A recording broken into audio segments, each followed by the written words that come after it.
Hello and welcome. I want to talk today about getting your power back and how that starts and what that looks like. The first thing that we need to do to start really standing in our authority and in our power is to become very self aware.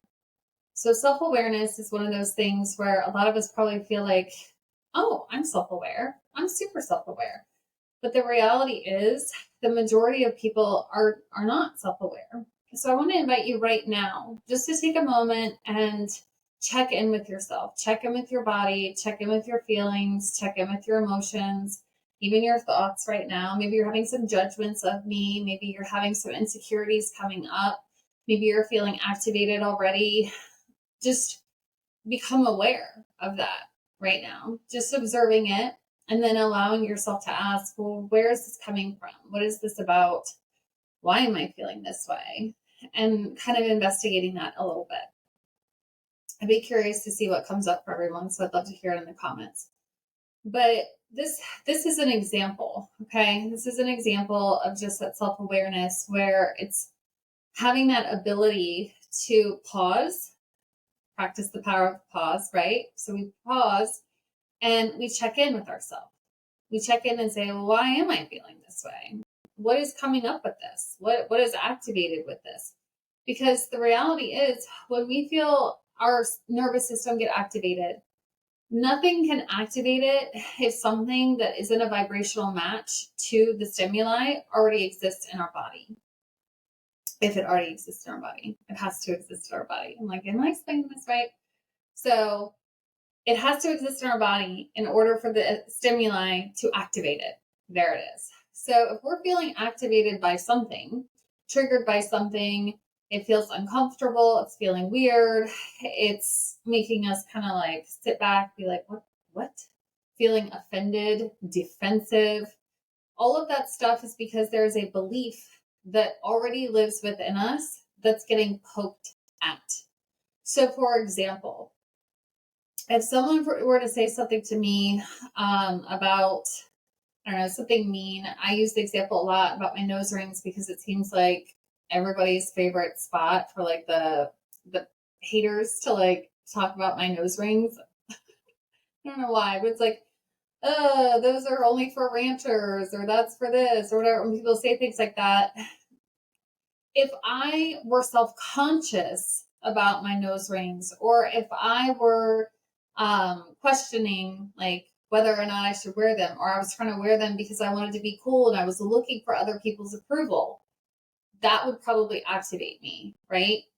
But because I wear them because I like them, they have a spiritual meaning to me, and it's because I just like it.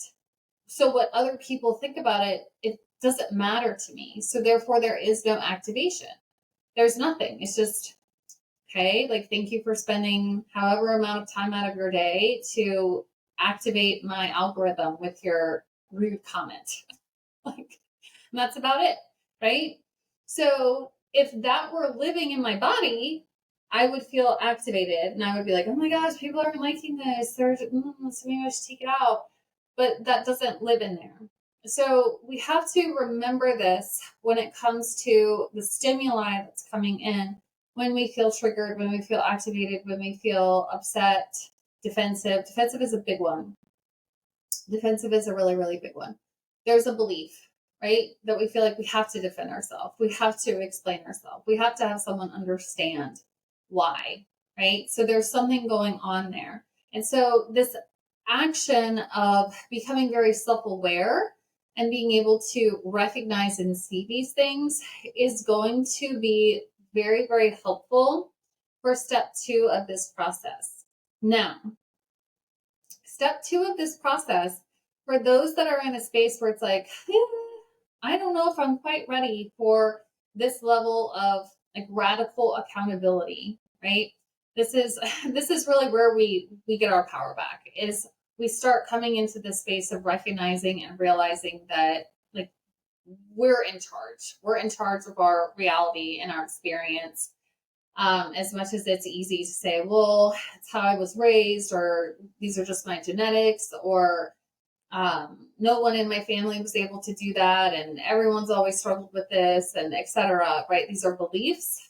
Um, so if we're in a space where we're still really wanting to adopt those things, the next part of this video probably might go into the activation portion. So what a beautiful invitation to go ahead and take note, say, why am I feeling this way? But before I go into that, I want to just share with you kind of some validation to recognize that these things are really not our fault. Yes, we have radical accountability. It's like a big thing. Radical accountability. This is where we like get our power. But we are constantly being slammed with programming to tell us that we need someone else, that we are a victim, that we are powerless, that we have no control, especially as women. Okay, so I mean, think about it, even going back to the old cartoons that we used to watch. And it's like, the princess syndrome, where it's like you need someone to come in and rescue you. This is where like the toxic aspect of the twin flame journey comes into play, where it's like, oh, I feel this in my body that I need someone to help me feel whole or to fix me or to whatever. And so this idea comes into place because we didn't have that as a child. We didn't feel that way as a child. And so we then self-abandon to try to get that type of love and acceptance. And then we find ourselves in narcissistic abusive relationships. So it's like we're programmed with this. You need someone else outside of you to make you feel better, to make you feel whole. You have no power over your circumstances. You need to go to this guru, or you need to go to this professional, or you need to talk to this person, or this person's really the cause behind this. And, these ideas of entities and governments and things like that. That's who's really in charge, and that's who really has control over your reality. Or, being told, well, that's just how we always did it in our family. We've always been this way, or no one's ever made money in our family. And so that's just how it is, right? So we've been programmed with these limiting beliefs.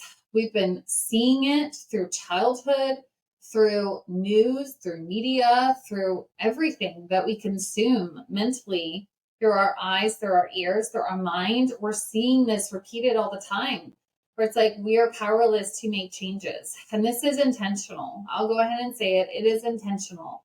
And so we need to start recognizing that we do have power to change things.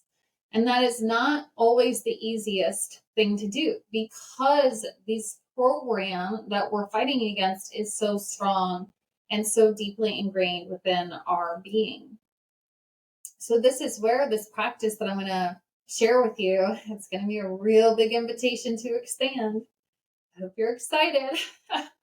But we're going to lean into this and really look at this, because the first step of remembering I do have the power to change something is to start becoming very, very accountable to ourselves and our circumstances, our choices, our lifestyle habits, our decisions. It's all about, here's another radical accountability. I was like, the whole radical, we've got to really be committed to this stuff. So we have the radical accountability. This is how we step into our authority. This is how we start saying, you know what, I am in charge here. But we do that by first becoming accountable to ourselves. And so the way that we do this is we have to start being really, really honest with ourselves. Honest with ourselves about how we're showing up, honest with ourselves about our choices, honest with ourselves about our decisions, lifestyle habits, all of these different things.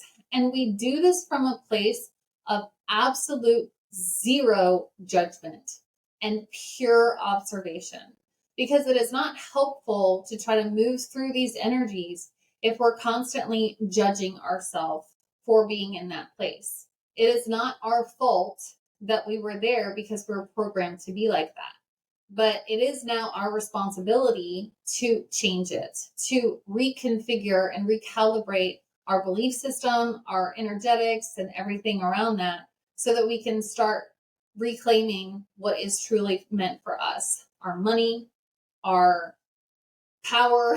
I mean, let's be real, money is power in this world that we live in. Our independence, our freedom. Okay, gosh, freedom looks different to everybody, but even like freedom, being free from what other people think about us and mean comments and different things like that, so that we can show up in our businesses or show up confidently at our jobs or in our careers or even just in our relationships. Like, oh, freedom from that. Oh my goodness. Like, that's huge, right? So let's talk about this. What is this second exercise that I've tried to really warm you up to so that we can let our nervous system know, okay, I'm safe, and not step into an energy of being defensive, right? With the radical accountability. So, how this works, it works by starting to be just really, really honest with ourselves. So, instead of trying to justify something, we just go ahead and say the truth. For example, I'm a I'm a big one on, like, I share videos with friends, family, clients, even that like I watch. I'm a huge information junkie. I'm constantly wanting to learn. I'm constantly wanting to expand. So when I find something that I can sink my teeth into and that actually can educate me and help me expand, I get really like, I'm like, oh yes, this is awesome. So I want to share it with people that I know have expressed concerns or frustrations or feelings around the same topic. Because I'm like, oh my gosh, this is exactly what they've been talking about. This can help them. So I share it with them. But here's the reality. Do they watch it? Some do, and some don't. And so here's the invitation. What I hear a lot of times from the ones that don't is that I don't have time. Okay? I don't have time. So we're not even going to go into like, let's make comparisons about, this person is busy and this person's doing that and this person, whatever, but they make time. Like, that's not necessary because we're looking at ourselves and the accountability. What we need to start saying, I haven't made the time, because isn't that more honest? Isn't that more honest? I did get it, but I have not made the time to watch it. Oh, okay. Why haven't you made the time to watch it? Because to be honest, it's really not that important to me. Whoa, right? It's really not that important. My show on whatever streaming network I'm using right now is more important because I'm stressed, and that's my mental vacation. That's more important to me right now. Going to bed or sleeping in is more important to me because I'm exhausted and I'm overwhelmed and I'm stressed. And that's more important to me right now. That's legitimate. And there's compassion there. But the goal with this process and stepping into this energy, again, is not about judging. It's not about being in the space of, I'm not doing enough. I suck. Let me shame myself. Let me do all this. Like, we don't need any of that. It's just, again, to become accountable and to start telling the truth about what's going on. Because when we can start being accountable and start telling the truth, we then the brain starts going, oh, wait, I have a choice in this. That is the first step in reclaiming our power, is to start remembering and recognizing, oh, wait, my choices determine the outcome. My choices determine the result. So I can start becoming more aware of what choices and decisions I'm making. And I'm going to start changing things. I have that power. That is literally what even having this practice right there with no judgment will start doing for the brain. It's going to start reminding you that you actually do have power, that you're not a victim who is powerless, who has no control over the circumstances, and that you actually can start changing things. But we don't need to be mean to ourselves about it at all. It's not necessary. Please don't do that to yourself. Only love and compassion. Okay? Hey, Nancy here. Sorry to interrupt this video right now, but I want to remind you, if you are looking to improve your feminine embodiment and want to stand more in your feminine power, go ahead and grab my authority activation today. You can either click the link below in the description or scan the code right here. So I'm using that example again. So it's like maybe the video was about business growth. Like they've been talking about, gosh, I've been struggling with this thing and I just don't know what to do and I'm not getting the results. And so you say, oh my gosh, I saw this video and it's perfect. This is exactly what you've been talking about. And she tells you exactly what to do. You have to watch this video. Well, we get the video and then we don't make the time to watch it. Okay, I did not make the time to watch it. Why? Here's the reason why, is because we're programmed in this self-sabotage cycle. We're programmed in this pattern to keep us stuck where we are. This is the main subconscious program that is running. And again, it's not our fault. It's very hard to trudge uphill through the mud against that. It is. I want to validate that. I want to go ahead and recognize that.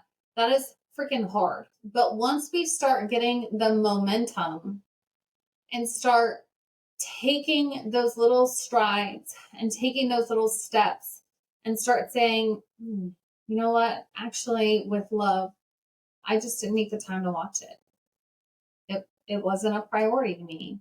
And then we get to go, that's interesting. So why wasn't it a priority? What's going on in this self-sabotage program that's telling me it's not a priority, that doesn't want me to step into this solution, that doesn't want me to have the solution? What's going on here? And this is that self-awareness aspect. It's just leaning in.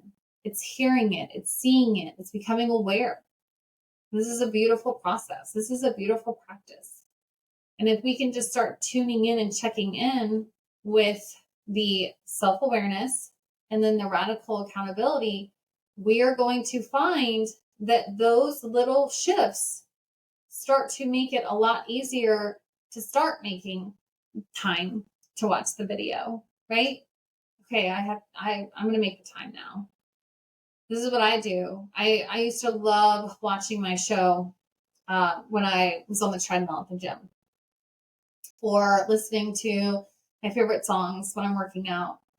Well, what I do now is I listen to podcasts like this one. I watch videos like this one, and I learn. I make the time there. Before bed, I used to sit down and watch my show, a show. But most of the time now, I'm choosing to wind down again with a podcast or with a video like this one.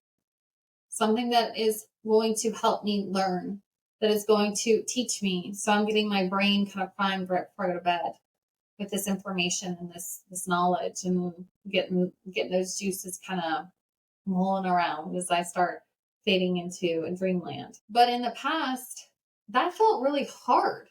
It's like, I just want to watch my show. I'm tired. I've been giving to everyone all day. I'm a single parent. I'm working. I'm full-time mom. I'm, doing all these things. Like, I just want to sit and watch my show. Like, what's wrong with that? Why is this too much to ask? Right? Like, I felt that way.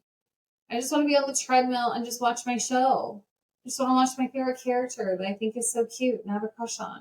Right? But I also want my life to change. I also want to make more money.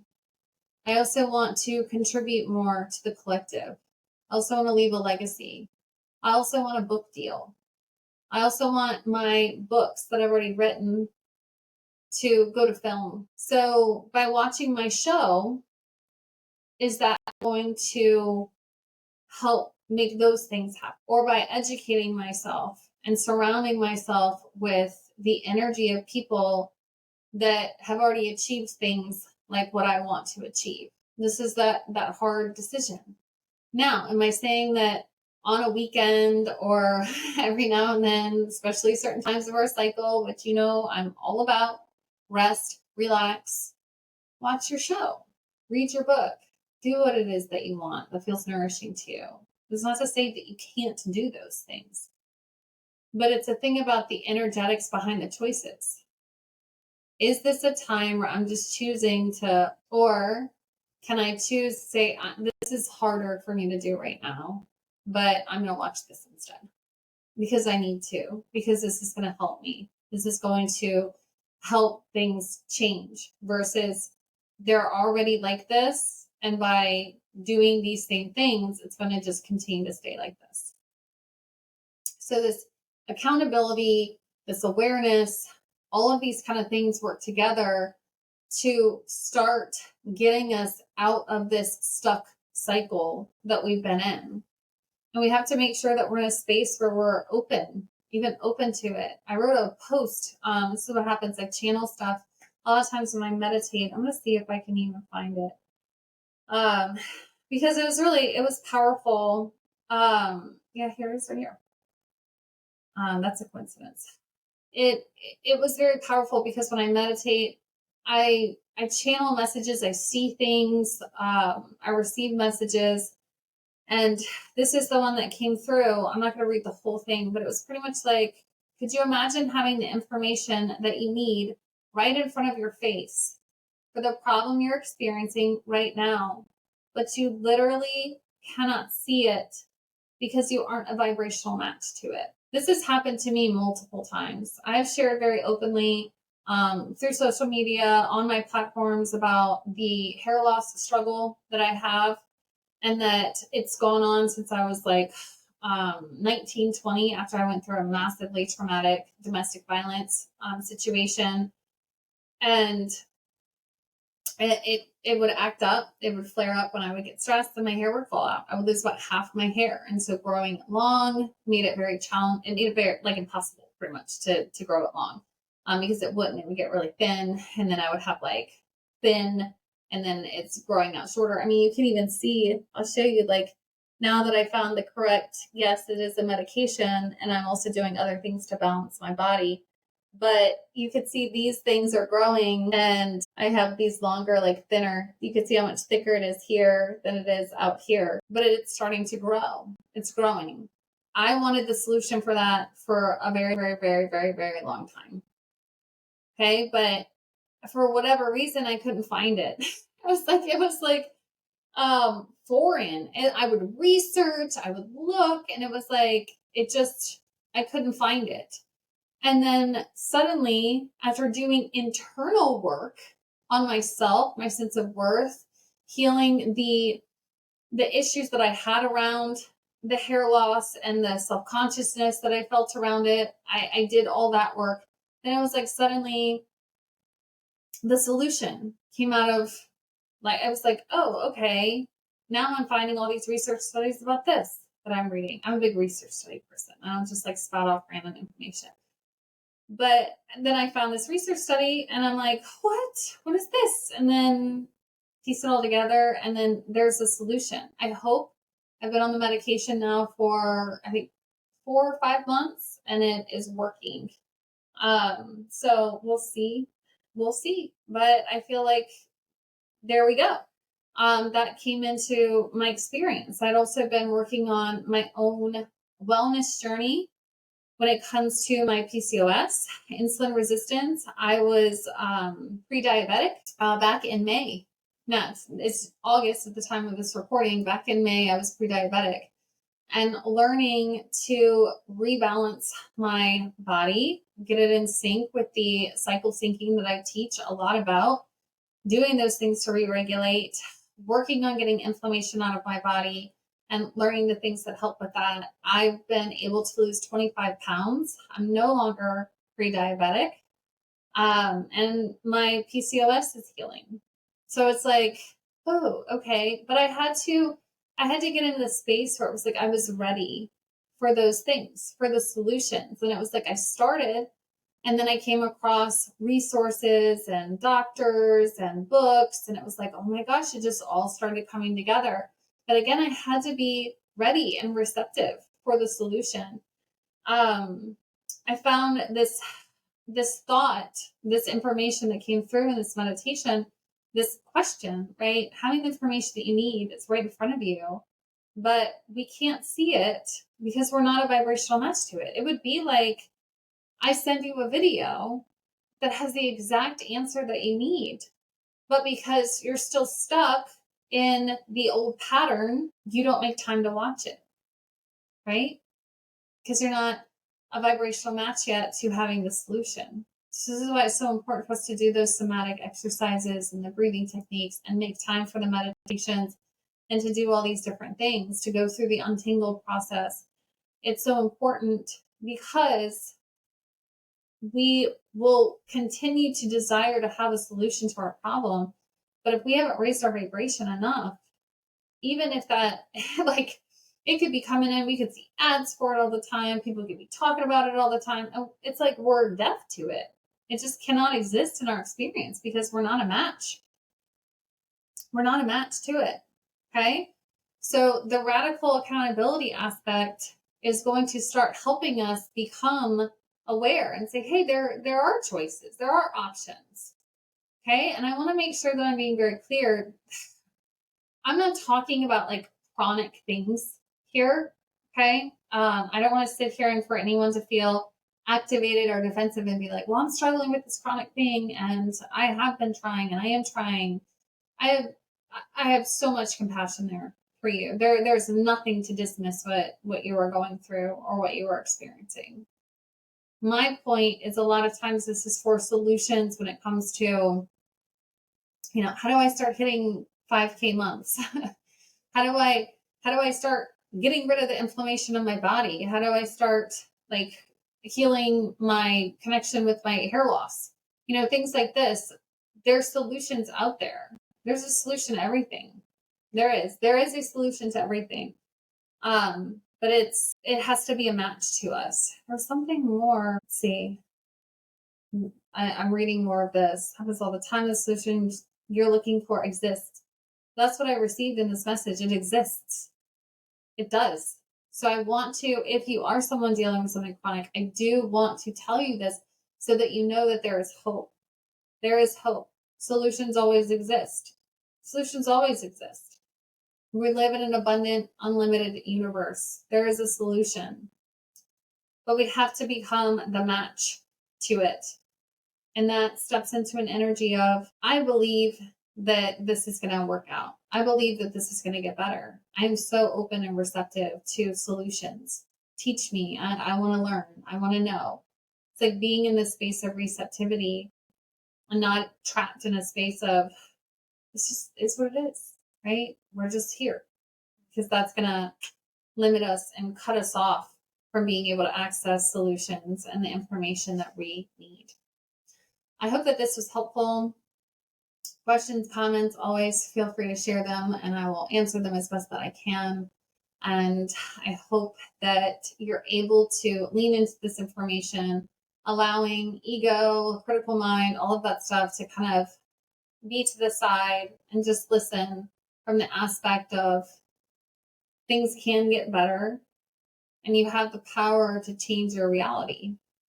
And that starts with remembering that and becoming very accountable to yourself about how you're using that. I will talk to you soon. I hope you have a wonderful and blessed day and